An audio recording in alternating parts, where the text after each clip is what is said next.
Je pense qu'on est à la 5e sous-partie, si je ne me trompe pas. Puis dans cette partie-là, je veux continuer avec, après avoir témoigné dans les parties précédentes, donc de ma délivrance personnelle, puis d'autres délivrances. Je veux maintenant lire quelques passages de la Bible pour venir corroborer certains thèmes qu'on a abordés comme la confession. On va commencer avec la confession. La confession, c'est extrêmement important. Je ne vais pas lire tous les versets que j'ai notés, mais je vais vous les mentionner, par exemple, afin que vous puissiez les lire. Et je t'encourage vraiment, mon frère, ma sœur, à prendre le temps de lire ces versets-là. La confession, c'est un élément qui a été beaucoup délaissé dans l'église. On a jeté le bébé avec l'eau du bain. Quand on a abandonné l'église catholique, on a abandonné aussi les confessions. La confession est nécessaire, mais pas la confession au curé ou au pasteur, mais tout simplement de confesser aux frères, ou c'était une sœur, de confesser aux sœurs. On doit confesser nos fautes, nos péchés les uns aux autres. C'est très important, la parole nous en parle. Je vais commencer avec Proverbe 28. Je vais dans le livre de Proverbe 28 et je vais lire au verset 13. Proverbe 28, je t'encourage à prendre ta Bible et à lire en même temps que moi. Proverbe 28 au verset 13, voilà ce qui est dit. Celui qui cache ses transgressions ne prospère point. Celui qui cache ses fautes, ses péchés, il ne prospère pas. Mais celui qui les avoue et les délaisse obtient miséricorde. Donc celui qui retient sa faute, son péché qu'il cache, n'a pas de prospérité. Celui qui délaisse sa faute, lui va obtenir la miséricorde, le pardon. Jacques 5, verset 16. Jacques 5, verset 16, ça c'est un passage que on connaît bien. Jacques, donc dans le Nouveau Testament, ici, Jacques. Je vais arriver. 5, jusqu'après Hébreu.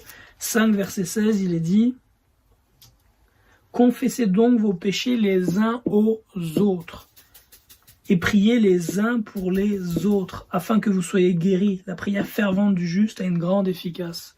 Texte au pluriel, encore une fois, parce qu'on est appelé à agir dans un contexte d'assemblée, d'église.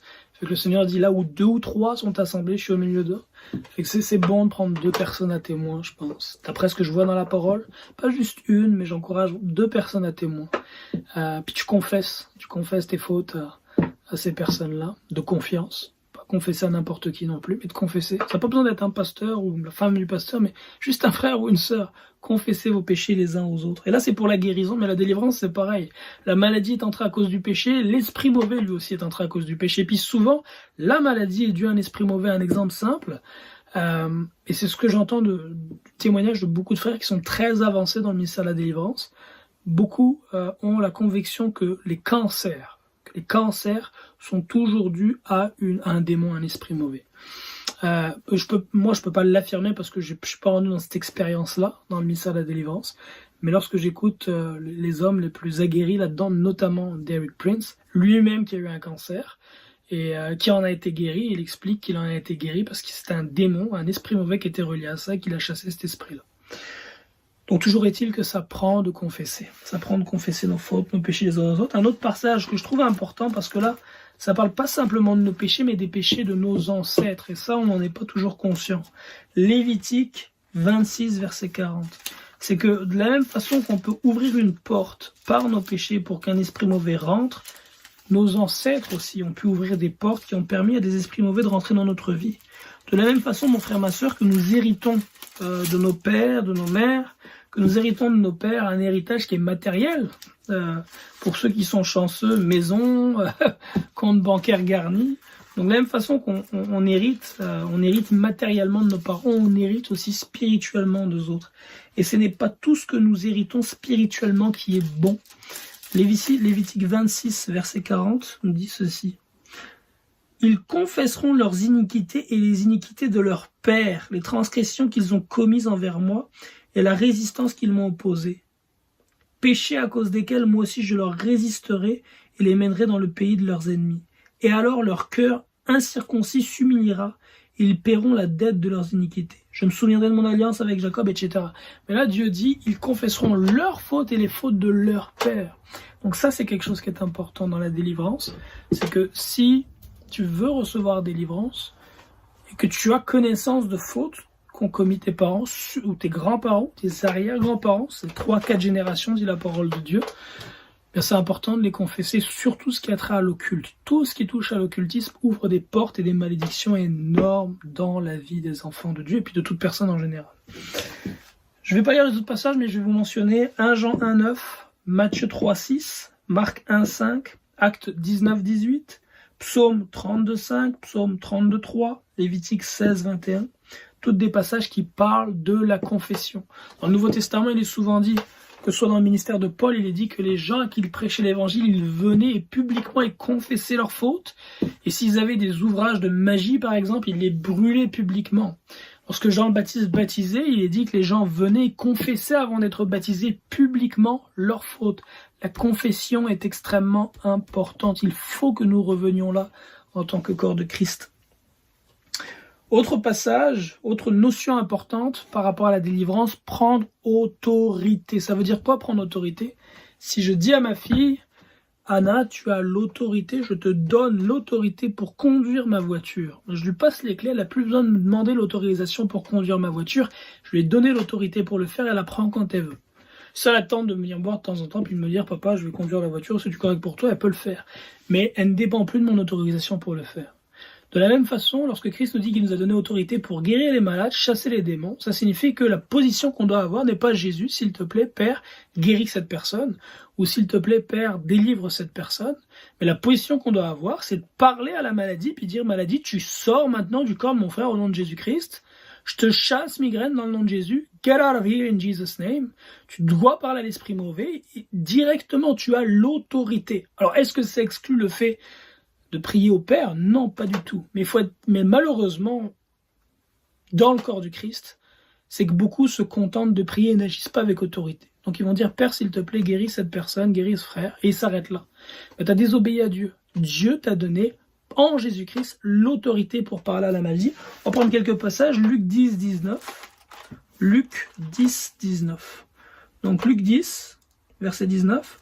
Voici, je vous ai donné le pouvoir de marcher sur les serpents, les scorpions et sur toute la puissance de l'ennemi, et rien ne pourra vous nuire.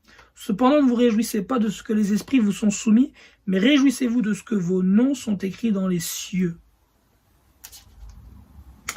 Alléluia. Il leur dit un peu plus haut, dans le même passage, il leur dit, est-ce que c'est ici ? Non, c'est pas mal ça. Fait qu'il dit, je vous ai donné le pouvoir. Acte 16, 18, lorsque l'apôtre Paul parle à cette femme qui a un esprit de serpent, dans Acte 16, 18. Acte 16, 18. Et voilà ce qu'il est dit. Acte 16, 18, il dit ceci. Comme nous avions eu de prière, une servante qui avait un esprit de python, et qui, en devinant, procurait un grand profit à ses maîtres, vint au-devant de nous et se mit à nous suivre. Paul et nous, elle criait, « Ces hommes sont les serviteurs du Dieu très haut, ils vous annoncent la voie du salut. » Elle faisait rien de mal, a priori. Ce qu'elle disait, c'était la vérité. Là, c'est important d'avoir le discernement. C'est quel esprit qui est derrière ça? Elle fit cela pendant plusieurs jours. Paul, fatigué, se retourna et dit à l'esprit, « Je t'ordonne, au nom de Jésus-Christ de Nazareth, de sortir d'elle. » Et il sortit à l'heure même. Fait que là, on le voit, Paul n'a pas demandé au Père, au nom de Jésus, de faire sortir l'esprit. Il a parlé à l'esprit, il a ordonné à l'esprit de sortir. Il a agi avec autorité. Et dans l'heure, l'esprit est sorti de cette femme. Marc 11, 23. Marc 11, 23. Marc 11, verset 23, il est dit... Je vous le dis en vérité, si quelqu'un dit à cette montagne, c'est le Seigneur Jésus-Christ qui parle, si quelqu'un dit à cette montagne, ôte-toi de là et jette-toi dans la mer, et s'il ne doute point en son cœur, mais croit, ce qu'il dit arrivera, il le verra s'accomplir. Donc là, le Seigneur en fait est en train de parler du passage où il a parlé au figuier, il a maudit le figuier a séché. Et les disciples étaient surpris, il leur dit, si tu parles à la montagne avec foi, ce que tu proclames va arriver. Donc il faut parler aux éléments, il faut parler à la maladie, il faut parler à l'esprit avec autorité et tu lui ordonnes de partir. Ne te contente pas d'agir comme l'enfant qui n'a pas encore reçu autorité, qui demande tout à son Père. Dans ces domaines, notre Père nous a donné l'autorité en Jésus-Christ, nous devons l'exercer maintenant. Si je donne l'autorité à ma fille pour conduire ma voiture et que tous les 4 matins elle vient me demander si elle peut la conduire, au bout d'un moment je vais être tanné. Je lui dis, Anna, je t'ai donné les clés, c'est toi qui peux conduire, puis tu choisis quand tu le fais. Tu n'as plus à me déranger avec ça. Donc nous devons exercer notre autorité, mes frères et sœurs. Le renouvellement de l'intelligence. Romains 12.2 et Éphésiens 4.22. Romains 12.2, Éphésiens 4.22.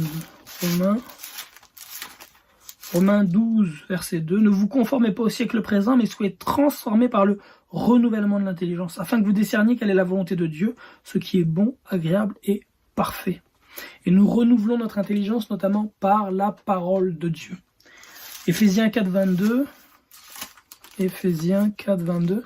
Et le renouvellement de l'intelligence dans la délivrance est très important, parce que si tu es délivré, mais que tu ne renouvelles pas ton intelligence, que tu gardes tes vieilles façons de penser, eh bien, les esprits mauvais qui ont quitté, esprit de peur, esprit de jalousie, peu importe le type d'esprit, vont revenir à cause de tes raisonnements qui n'ont pas été changés. Le domaine de la pensée est le domaine dans lequel nous devons avoir la victoire sur l'ennemi de nos âmes. 4, 22 nous dit ceci.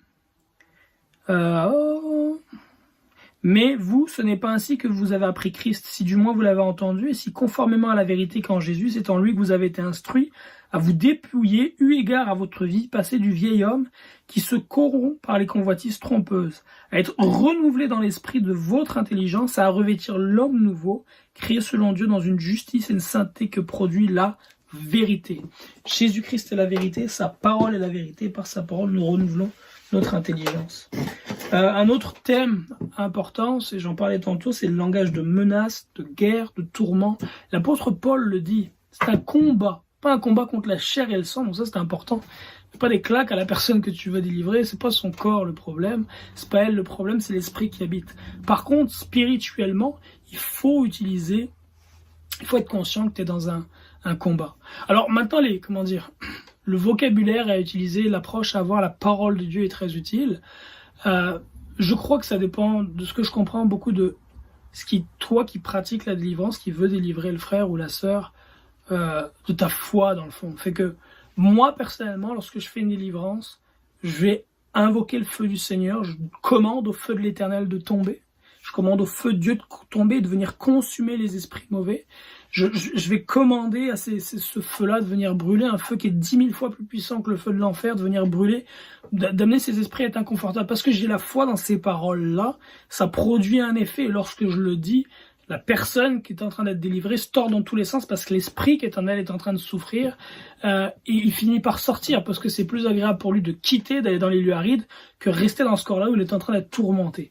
Mais c'est d'être conscient que lorsque l'Écriture nous parle de délivrance, les termes qui sont employés souvent sont menace, tourment, vous allez le retrouver beaucoup dans les délivrances que le Seigneur Jésus-Christ faisait, donc il menaçait, tourment, et vous allez retrouver dans le langage que Paul utilise les armes, notamment l'épée, la ceinture de la vérité, la cuirasse, toutes ces choses-là. Donc il dit c'est une lutte, un combat dont vous faites conscient que c'est vraiment spirituellement, on le voit pas avec les yeux, mais spirituellement c'est un combat qui a réellement lieu. Puis le meilleur passage, mon frère, ma soeur, que je peux te prendre pour t'illustrer ça, que tu comprennes que quand on dit spirituellement, c'est là qu'il y a vraiment une réalité, c'est lorsque le prophète il est sur la montagne dans l'Ancien Testament.